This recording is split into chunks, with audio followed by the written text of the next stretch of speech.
ನಮಸ್ಕಾರ. ಪ್ರವಾಹದೊಡೆತಕ್ಕೆ ನಾಶವಾದವು 2,37,000 ಮನೆಗಳು. ಕೊಚ್ಚಿ ಹೋಯಿತು 7 ಲಕ್ಷ ಹೆಕ್ಟೇರ್ ಭೂಮಿಯಲ್ಲಿ ಬೆಳೆದಿದ್ದ ಬೆಳೆ. ರಾಜ್ಯಕ್ಕೆ ಎದುರಾಯಿತು 35,000 ಕೋಟಿ ರೂಪಾಯಿ ನಷ್ಟ. ವರ್ಷ ಕಳೆದರೂ ಸಿಗಲೇ ಇಲ್ಲ ಹಳೆ ಪರಿಹಾರ. ಇನ್ನು ಯಾವಾಗ ಸಿಗುತ್ತೋ ಹೊಸ ಪ್ರವಾಹ ಪರಿಹಾರ? ಇದೇ ಈ ಹೊತ್ತಿನ ವಿಶೇಷ ಕಾರ್ಯಕ್ರಮ. ಪ್ರವಾಹ ಪರಿಹಾರ ಯಾರಿಗೆ ಸಿಗುತ್ತೆ? ನಾನು ಚೈತ್ರ ರಾಜ್. ರಣಮಳೆಯ ಅಬ್ಬರಕ್ಕೆ ಸಾಲು ಸಾಲು ಗುಡ್ಡ ಕುಸಿತ.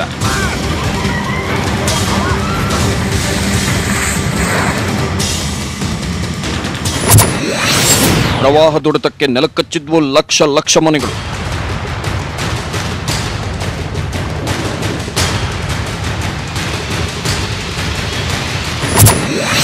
ಉಕ್ಕಿತು ನದಿ, ಸರ್ವನಾಶವಾಗೋಯ್ತು ಬೆಳೆ.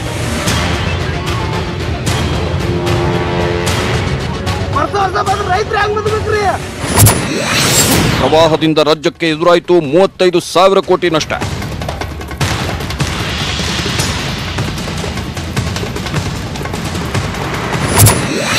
ನೆರೆಪೀಡಿತ ಜಿಲ್ಲೆಗಳಲ್ಲಿ ಸಿಎಂ ವೈಮಾನಿಕ ಸಮೀಕ್ಷೆ.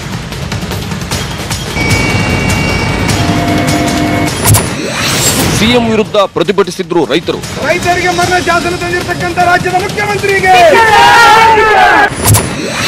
ಹಳೆ ಪರಿಹಾರವೇ ಸಿಕ್ಕಿಲ್ಲ, ಹೊಸ ಪರಿಹಾರ ಸಿಗುತ್ತಾ?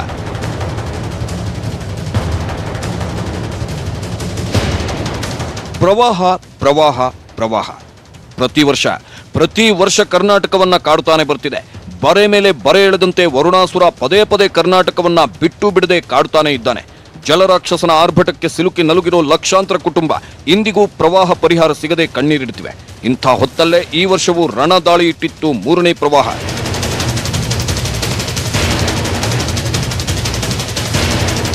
ನೋಡಿ ವೀಕ್ಷಕರೇ, ನೋಡಿ ಈ ದೃಶ್ಯಗಳೇ ಸಾಕು ಕರ್ನಾಟಕವನ್ನ ವರುಣ ಯಾವ ಪರಿ ಕಾಡಿದ್ದಾನೆ, ಕಂಗಡಿಸಿದ್ದಾನೆ ಅನ್ನೋದನ್ನ ಹೇಳೋಕೆ. ಒಂದು ಕಡೆ ರಣದಾಳಿ ಇಟ್ಟ ಗುಡ್ಡ, ಮಗದೊಂದು ಕಡೆ ಉಕ್ಕಿ ಬಂದ ಪ್ರವಾಹ. ಅತ್ತ ಜಲಸಮಾಧಿಯಾದ ರಸ್ತೆ, ಇತ್ತ ನೀರು ಪಾಲಾಗ್ತಿದ್ದ ಮನೆ. ಅಬ್ಬಬ್ಬಬ್ಬಬ್ಬ, ನಿಜಕ್ಕೂ ಮನ ಕಲ್ಕುತ್ತೆ ಈ 3 ವರ್ಷದ ಮಹಾಪ್ರವಾಹ ದೃಶ್ಯಗಳು.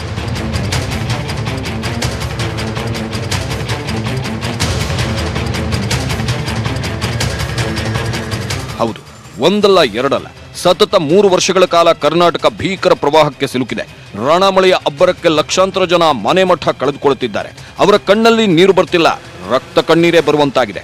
ಮನೆಯಲ್ಲಿದ್ದ ವಸ್ತುಗಳೆಲ್ಲ ಕೊಚ್ಕೊಂಡು ಹೋಗಿ ಜನ ಇವತ್ತಿಗೂ ಪರಿಹಾರಕ್ಕಾಗಿ ಬೇಡ್ತಾ ಇದ್ದಾರೆ. ಯಾಕಂದ್ರೆ ಕಳೆದ ವರ್ಷದ ಪ್ರವಾಹ ಪರಿಹಾರವೇ ಇನ್ನೂ ಪ್ರವಾಹ ಸಂತ್ರಸ್ತರ ಕೈ ಸೇರಿಲ್ಲ.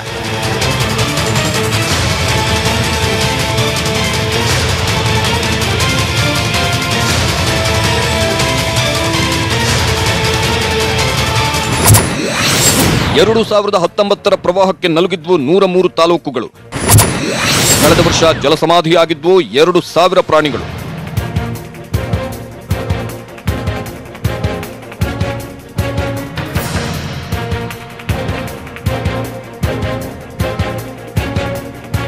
ಇದು ಈಗ ನೀವು ನೋಡ್ತಾ ಇದ್ದೀರಲ್ಲ, ಇದು 2019 ಪ್ರವಾಹ ದೃಶ್ಯಗಳು. ಆಗಸ್ಟ್ 1ನೇ ತಾರೀಕು 2019 ಶುರುವಾದ ಈ ಪ್ರವಾಹದಬ್ಬರ ನಿಂತಿದ್ದೆ ಆಗಸ್ಟ್ 29ಕ್ಕೆ. ಅಂದ್ರೆ ಬರೋಬ್ಬರಿ 28 ದಿನಗಳ ಕಾಲ ಉತ್ತರ ಕರ್ನಾಟಕ, ಮಹಾರಾಷ್ಟ್ರದಲ್ಲಿ ಸುರಿದ ಮಹಾಮಳೆಗೆ ತರತರ ತತ್ತರಿಸಿ ಹೋಗಿತ್ತು. ಡ್ಯಾಂಗಳಿಂದ ರಿಲೀಸ್ ಆದ ಲಕ್ಷಾಂತರ ಕ್ಯೂಸೆಕ್ ನೀರಿನಿಂದ ನದಿಗಳು ರೌದ್ರ ರೂಪ ತಾಳಿದ್ವು. ಇದರಿಂದ ಬರೋಬ್ಬರಿ 103 ತಾಲೂಕುಗಳು ಜಲಸಂಕಷ್ಟಕ್ಕೆ ಸಿಲುಕಿದ್ವು.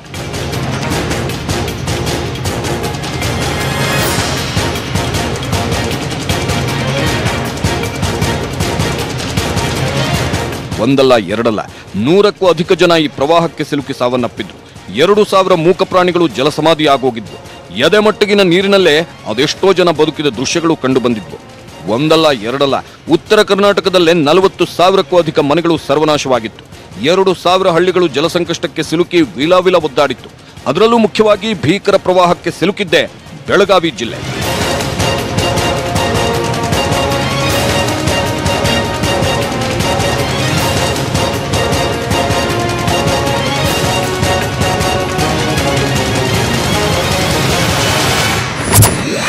ಕಳೆದ ವರ್ಷವೂ ಕೊಡಗಿನಲ್ಲಿ ಗುಡ್ಡ ಕುಸಿತ.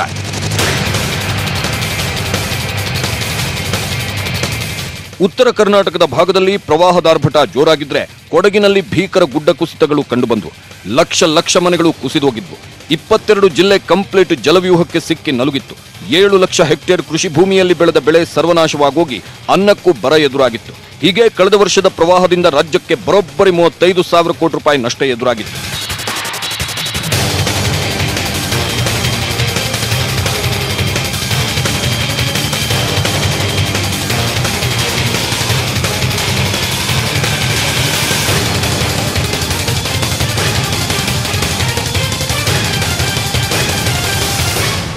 ಆಗ ರಾಜ್ಯ ಸರ್ಕಾರ ಪ್ರವಾಹ ಸಂತ್ರಸ್ತರಿಗೆ ಒಳ್ಳೆಯ ಪರಿಹಾರ ಘೋಷಣೆ ಮಾಡಿತ್ತು. ಕೇಂದ್ರದ ಪ್ರವಾಹ ಪರಿಹಾರ ನಿಧಿಯಿಂದ ರಾಜ್ಯ ಸರ್ಕಾರಕ್ಕೆ ಆ ಸಂದರ್ಭದಲ್ಲಿ 1,200 ಕೋಟಿ ರೂಪಾಯಿ ಮಾತ್ರ ಬಂದು ಸೇರಿತ್ತು. ಆದರೆ ಇವತ್ತಿಗೂ ಈ ಹಳೆ ಪ್ರವಾಹ ಪರಿಹಾರವೇ ಸಂತ್ರಸ್ತರ ಕೈ ಸೇರಿಲ್ಲ ಅಂತ ಹೇಳಲಾಗ್ತಿದೆ. ಯಾದಗಿರಿಯಲ್ಲಿ ವರ್ಷವಾದರೂ ರೈತರಿಗೆ ಪರಿಹಾರದ ಹಣ ಪಾವತಿ ಮಾಡಿಲ್ಲ ಅನ್ನೋ ಕೂಗು ಇವತ್ತಿಗೂ ಕೇಳಿ ಬರ್ತಿದೆ.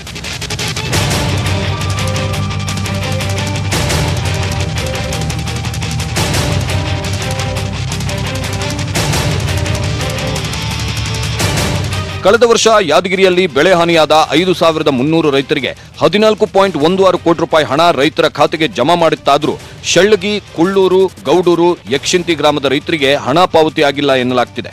ಹೌದು, ರಾಜ್ಯ ಸರ್ಕಾರ 70% ಮನೆ ಹಾನಿಯಾಗಿರೋರಿಗೆ 5 ಲಕ್ಷ, 25% ಮನೆ ಹಾನಿಯಾಗಿದ್ರೆ 3 ಲಕ್ಷ, ಮನೆಯಲ್ಲಿದ್ದ ವಸ್ತುಗಳು ಕೊಚ್ಕೊಂಡು ಹೋಗಿದ್ರೆ ಹಾನಿಯಾಗಿದ್ರೆ ಅದಕ್ಕೆ 10,000 ಅಂತ ಘೋಷಣೆ ಮಾಡಿತ್ತು. ಈ ಘೋಷಣೆ ಎಲ್ಲಾ ಸರಿ, ಆದ್ರೆ ಜನರ ಕೈ ಸೇರಿದ್ಯಾ ಅನ್ನೋದೇ ಸದ್ಯದ ಪ್ರಶ್ನೆ.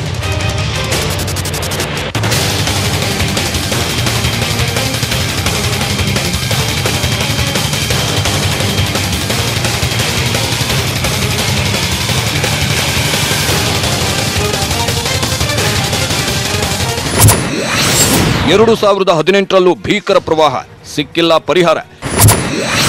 2 ವರ್ಷವಾದರೂ ತಡೆಗೋಡೆ ನಿರ್ಮಿಸಿಯೇ ಇಲ್ಲ.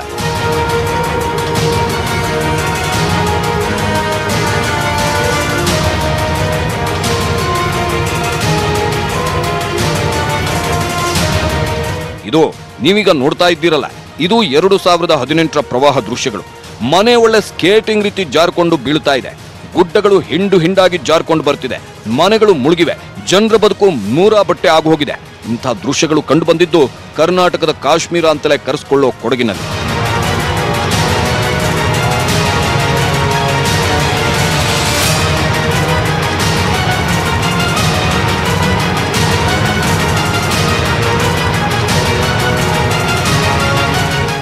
ಹೌದು, ಕೊಡಗಿನಲ್ಲಿ ಈ ಒಂದು ಮನೆ ಜಾರಿದ ದೃಶ್ಯ ನಿಜಕ್ಕೂ ಆವತ್ತು ಬೆಚ್ಚಿ ಬೀಳಿಸಿತ್ತು.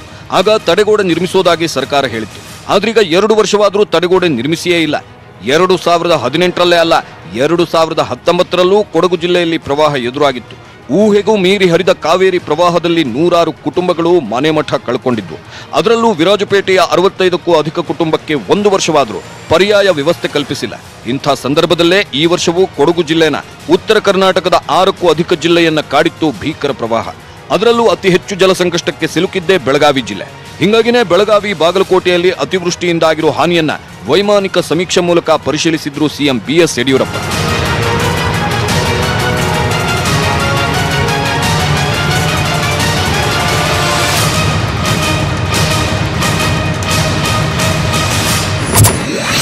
ಮೂರನೇ ಪ್ರವಾಹ ದೊಡೆತಕ್ಕೆ ನಲುಗಿದ ಕರ್ನಾಟಕ. ಬೆಳಗಾವಿ ಜಿಲ್ಲೆಯೊಂದರಲ್ಲೇ 972 ಕೋಟಿ ರೂಪಾಯಿ ನಷ್ಟ.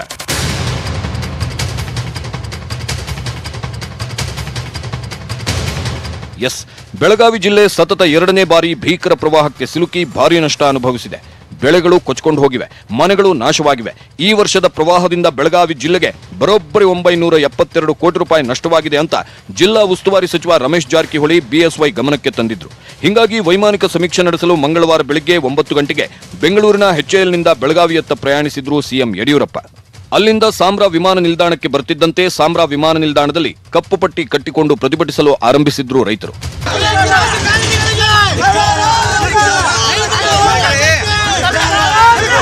ರೈತರಿಗೆ ಮರಣ ಶಾಸನ ತಂದಿರತಕ್ಕಂತ ರಾಜ್ಯದ ಮುಖ್ಯಮಂತ್ರಿಗೆ, ರೈತ ವಿರೋಧಿ ಮುಖ್ಯಮಂತ್ರಿಗೆ.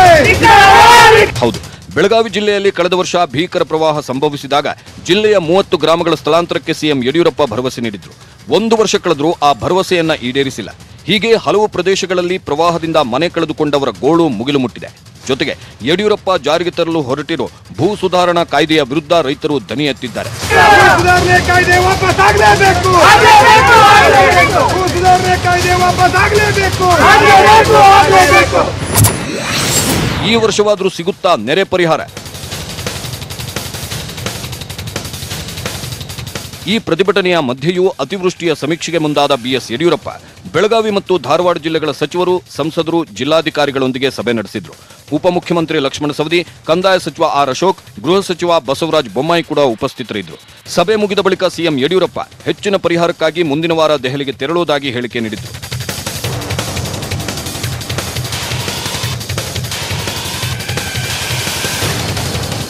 ಇಷ್ಟಕ್ಕೂ ಯಾಕೆ ಪ್ರವಾಹ ಸಂತ್ರಸ್ತರಿಗೆ 1 ವರ್ಷವಾದರೂ ಪರಿಹಾರ ಕೈ ಸೇರಿಲ್ಲ? ಹಾಗಾದ್ರೆ ಈ ವರ್ಷದ ಪ್ರವಾಹ ಸಂತ್ರಸ್ತರಿಗೆ ಪರಿಹಾರ ಸಿಗೋದೇ ಡೌಟ. ನಿಜಕ್ಕೂ ನೆರೆ ಪರಿಹಾರಕ್ಕೆ ನೀಡುವಷ್ಟು ಸರ್ಕಾರದ ಖಜಾನೆ ಭದ್ರವಾಗಿದೆಯಾ? ಸರ್ಕಾರ ಘೋಷಣೆ ಮಾಡಿರೋ ಹಾಗೆ ಪರಿಹಾರ ಸಿಗೋದು ಯಾರ್ಯಾರಿಗೆ? ಈ ಬಾರಿ ಮನೆ ಕಳೆದುಕೊಂಡವರು ಸರ್ಕಾರವನ್ನು ನಂಬಬಹುದಾ? ಯಾಕೆ ಈ ಪ್ರಶ್ನೆ ಮೂಡ್ತಾ ಇದೆ ಅಂದ್ರೆ, ಕಳೆದ ವರ್ಷದ ನೆರೆ ಪರಿಹಾರವೇ ಇನ್ನೂ ಸಂತ್ರಸ್ತರ ಕೈ ಸೇರಿಲ್ಲ. ಜನ ಮನೆ ಮಠ ಕಳೆದುಕೊಂಡಿದ್ದಾರೆ, ಬಹಳ ಸಂಕಷ್ಟದಲ್ಲಿದ್ದಾರೆ. ಇಂಥ ಟೈಮ್ನಲ್ಲಿ ಪರಿಹಾರ ಘೋಷಣೆ ಮಾಡೋದಲ್ಲ, ಪರಿಹಾರ ಸಂತ್ರಸ್ತರ ಕೈ ಸೇರಿಸೋದು ಮುಖ್ಯ. ಹಾಗಾದ್ರೆ ಸರ್ಕಾರದ ಬೊಕ್ಕಸದಲ್ಲಿ ನೆರೆ ಪರಿಹಾರಕ್ಕೆ ಹಣವಿದೆಯಾ ಇಲ್ವಾ? ಇದೇ ನೀವೆಲ್ಲರೂ ಮಿಸ್ ಮಾಡದೆ ನೋಡಬೇಕಿರೋ ಪ್ರವಾಹ ಪರಿಹಾರ ಯಾರಿಗೆ ಸಿಗುತ್ತೆ ಅನ್ನೋ ಇಂಟ್ರೆಸ್ಟಿಂಗ್ ಸ್ಟೋರಿ.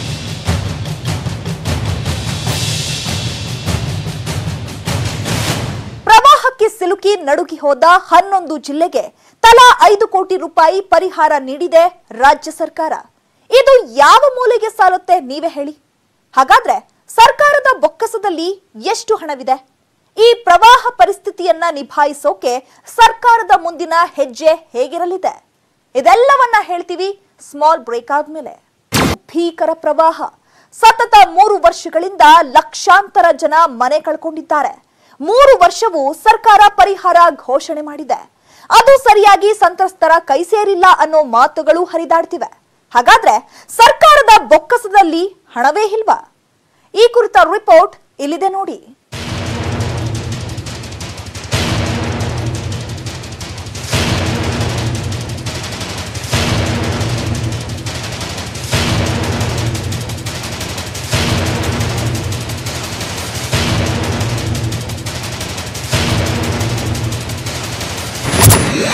ಒಂದು ಕಡೆ ಕೊರೋನಾ, ಮತ್ತೊಂದು ಕಡೆ ಪ್ರಕೃತಿ ವಿಕೋಪ.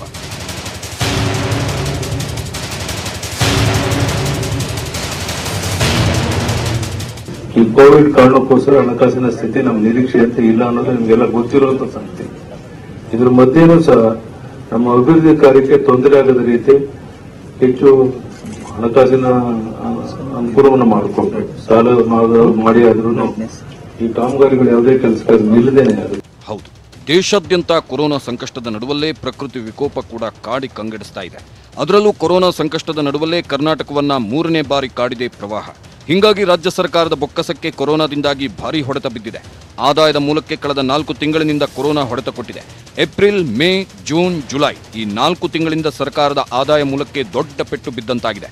ಹಿಂಗಾಗಿ ಈಗ ಯಾರಿಗೆ ಸಿಗುತ್ತೆ ಪ್ರವಾಹ ಪರಿಹಾರ ಅನ್ನೋ ಪ್ರಶ್ನೆ ಪ್ರವಾಹ ಸಂತ್ರಸ್ತರನ್ನ ಕಾಡ್ತಾ ಇದೆ.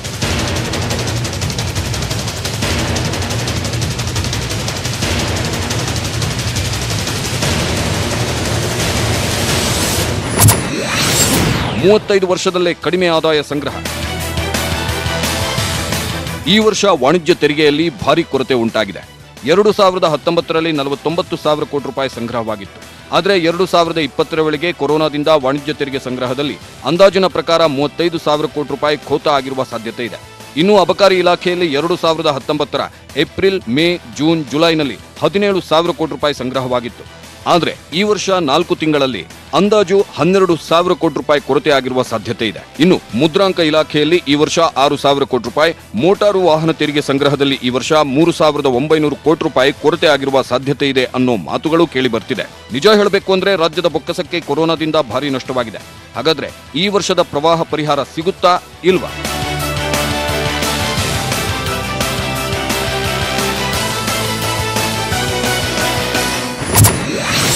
2019ರಲ್ಲಿ ಪ್ರವಾಹ ಪರಿಹಾರ 40% ಮಂದಿ ಕೈ ಸೇರಿಲ್ವಾ?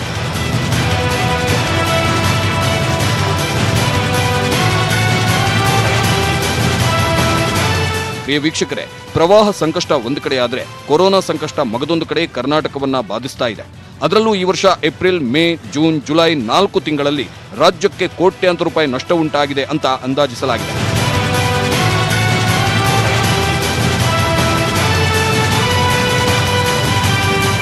ಹಿಂಗಾಗಿ ಈಗ ಈ ವರ್ಷವೂ ಪ್ರವಾಹ ಪರಿಹಾರ ಸಿಗೋದಿಲ್ವಾ ಅನ್ನೋ ಆತಂಕ ಶುರುವಾಗಿದೆ. ಮನೆ ಕಳೆದುಕೊಂಡವರ ಕಥೆ ಮುಂದೇನು? ಸರ್ಕಾರದಿಂದ ಪರಿಹಾರ ಘೋಷಣೆಯಾದರೂ ಅದು ಸಂತ್ರಸ್ತರ ಕೈ ಸೇರುತ್ತಾ ಅನ್ನೋ ಅನುಮಾನ ಕಾಡಲಾರಂಭಿಸಿದೆ.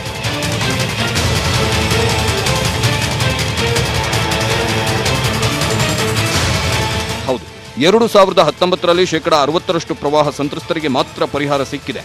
ಇನ್ನುಳಿದ 40% ಮಂದಿಗೆ ಸಿಕ್ಕೇ ಇಲ್ಲ ಅನ್ನೋ ಕೂಗು ಈಗಾಗಲೇ ಜೋರಾಗಿದೆ. ಇದರ ನಡುವಲ್ಲೇ ಈಗ ಸರ್ಕಾರ ಘೋಷಿಸಿರೋ 5 ಕೋಟಿ ರೂಪಾಯಿ ಪರಿಹಾರ ಯಾವ ಮೂಲೆಗೂ ಸಾಲಲ್ಲ, ಹೆಚ್ಚುವರಿ ಪರಿಹಾರ ನೀಡಿ ಅನ್ನೋ ಮಾತುಗಳು ಜೋರಾಗಿವೆ. ಹಿಂಗಾಗಿನೇ ಈಗ ಸಿಎಂ ಯಡಿಯೂರಪ್ಪ ಪ್ರವಾಹಕ್ಕೆ ಸಿಲುಕಿದ ಜಿಲ್ಲೆಗಳ ವೈಮಾನಿಕ ಸಮೀಕ್ಷೆ ನಡೆಸಿದ್ದಾರೆ. ದೆಹಲಿಗೆ ಹೋಗಿ ಮಾತನಾಡುವುದಾಗಿ ಹೇಳುತ್ತಿದ್ದಾರೆ. ಆದರೆ ರಾಜ್ಯದ ಬೊಕ್ಕಸಕ್ಕೆ ಬರಬೇಕಿರೋ ಆದಾಯಗಳು ಕಡಿಮೆ ಆಗಿರುವುದರಿಂದ ಸರ್ಕಾರ ಈಗ ಸಂದಿಗ್ಧ ಪರಿಸ್ಥಿತಿಯಲ್ಲಿದೆ ಅಂತ ಹೇಳುತ್ತಿದ್ದಾರೆ ತಜ್ಞರು. ಹೌದು, ಕೇಂದ್ರದಿಂದ ರಾಜ್ಯಕ್ಕೆ ಜಿಎಸ್ಟಿ ಪಾಲು ಕೂಡ ಬಂದಿಲ್ಲ. ಕೋಟ್ಯಾಂತರ ರೂಪಾಯಿ ಕೇಂದ್ರದಿಂದ ರಾಜ್ಯ ಸರ್ಕಾರದ ಖಜಾನೆ ಬರುವುದು ಬಾಕಿ ಇದೆ.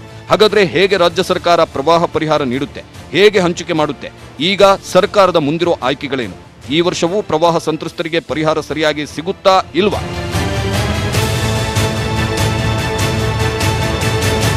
ಬೆಳಗಾವಿ ಜಿಲ್ಲೆಯಲ್ಲಿ 412 ಕೋಟಿ ರೂಪಾಯಿ ಅನುದಾನ ಲಭ್ಯವಿದೆ. ಮನೆ ನಿರ್ಮಾಣಕ್ಕೆ ಅಂತಲೇ 174 ಕೋಟಿ ರೂಪಾಯಿ ಹಣವಿದೆ.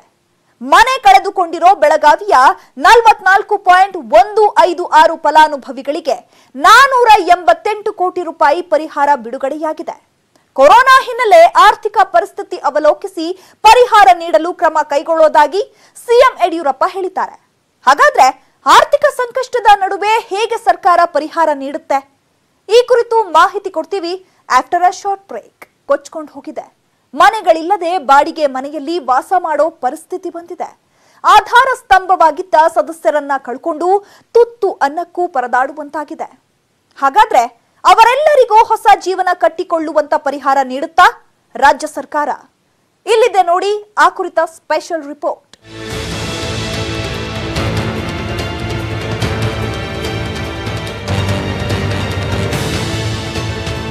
ರಾಕ್ಷಸ ರೂಪ ತಾಳಿಕೊಂಡು ಬಂದ ಪ್ರವಾಹ ನದಿ ಪಾತ್ರ ಜನರ ಬದುಕನ್ನೇ ನುಂಗಿ ಹಾಕಿದೆ.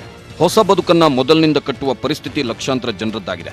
ಮನೆ ಕಳೆದುಕೊಂಡವರಿದ್ದಾರೆ, ಮನೆಗೆ ಆಧಾರ ಸ್ತಂಭವಾಗಿದ್ದವರನ್ನ ಕಳೆದುಕೊಂಡವರಿದ್ದಾರೆ, ಪ್ರವಾಹಕ್ಕೆ ಬಟ್ಟೆ ಬರೆಗಳನ್ನ ಕಳೆದುಕೊಂಡವರಿದ್ದಾರೆ. ಸರ್ಕಾರದ ಪ್ರವಾಹ ಪರಿಹಾರ ಘೋಷಣೆ ಏನೋ ಸರಿ, ಆದರೆ ಅದನ್ನ ಸಂತ್ರಸ್ತರವರೆಗೂ ಮುಟ್ಟಿಸೋದೇ ದೊಡ್ಡ ಸವಾಲು.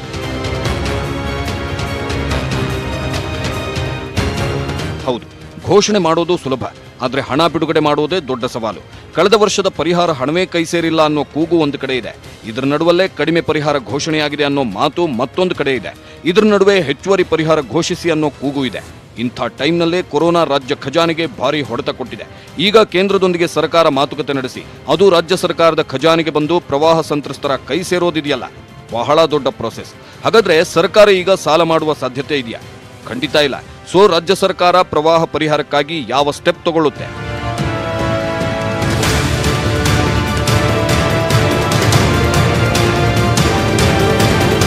ಒಟ್ಟಾರೆ ರಾಜ್ಯದ ಖಜಾನೆಗೆ ಕೊರೋನಾ ಗ್ರಹಣ ಬಡಿದಂತಾಗಿದೆ. ಇಂಥ ಟೈಮ್ನಲ್ಲೇ ಮರಣ ಮಳೆ, ರಣ ಭಯಂಕರ ಪ್ರವಾಹ ರಾಜ್ಯದ ಜನರ ಬದುಕನ್ನೇ ಕಿತ್ಕೊಂಡಿದೆ. ಹಿಂಗಾಗಿ ಈಗ ಹಳೆ ಪ್ರವಾಹ ಪರಿಹಾರವೇ ಕೈ ಸೇರಿಲ್ಲ, ಇನ್ನು ಈಗಿನ ಪ್ರವಾಹ ಪರಿಹಾರ ಕೈ ಸೇರುತ್ತಾ ಅನ್ನೋ ಪ್ರಶ್ನೆ ಉದ್ಭವಿಸಿದೆ. ಹೌದು, ವರ್ಷ ಕಳೆದ್ರೂ ಹಳೆ ಪರಿಹಾರ ಸಿಗಲೇ ಇಲ್ಲ. ಇನ್ನು ಹೊಸ ಪ್ರವಾಹ ಪರಿಹಾರ ಸಿಗುತ್ತೆ ಅನ್ನೋ ನಂಬಿಕೆ ಜನರಲ್ಲಿದ್ರೂ ಸರ್ಕಾರದ ಕಡೆಯಿಂದ ಯಾವಾಗ ಸಿಗುತ್ತೆ ಅನ್ನೋದು ಗೊತ್ತೇ ಇಲ್ಲ. ಹೀಗಾಗಿ ಈಗ ಪ್ರವಾಹ ಪರಿಹಾರಕ್ಕಾಗಿ ಕಾದು ಕುಳಿತಿರೋ ಲಕ್ಷಾಂತರ ಕುಟುಂಬಗಳು ಕಣ್ಣೀರಿಡ್ತಿವೆ. ಇದು ಈ ಕ್ಷಣದ ಸ್ಪೆಷಲ್. ನೋಡ್ತಾ ಇರಿ News 18 ಕನ್ನಡ. ಜಾಲ ನಮ್ಮದು, ಬಲ ನಿಮ್ಮದು.